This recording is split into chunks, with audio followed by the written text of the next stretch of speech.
Well, this is where it all started, Peter.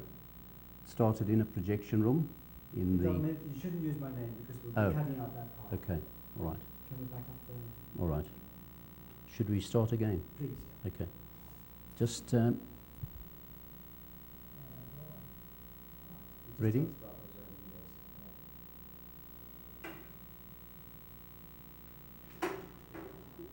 Well, this is where it all started. In a projection room at the famous old Coliseum Theatre in Johannesburg in the mid-30s. After leaving college, I joined African Consolidated Theatres, and I was immediately sent to the Coliseum to learn projecting. I was at the Coliseum for approximately 6 weeks, and after projecting some beautiful old classics, what we call classics today, like Ronald Coleman's The Light That Failed, and various other lovely old films.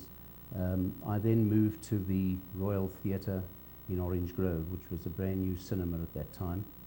And we started there with a film called East Side of Heaven with Bing Crosby and Gloria Jean. I love this work. I think it's in my heart. And not only projecting, but everything in the cinema industry.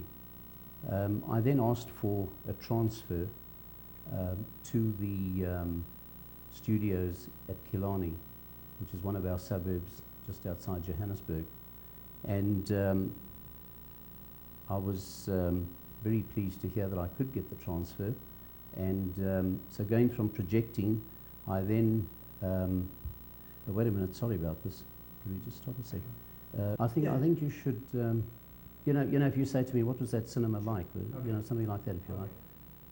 Can you tell us a bit about how the cinemas were in those days, where they got the influence from, where they got all their decor from? Yes, well, the Coliseum Theatre was a real beautiful classic cinema. The decor, from what I can remember, came from America. Inside the Coliseum, as you looked up into the ceiling, you could see the moving clouds, you could see the stars were twinkling. So if you were watching a boring film, you could always just look up into the clouds and really see these clouds moving and the stars twinkling. It was a real romantic theatre, I would say, a real family theatre, and which held over 2,000 people. Unfortunately, about 2 years ago, this beautiful theatre was pulled down.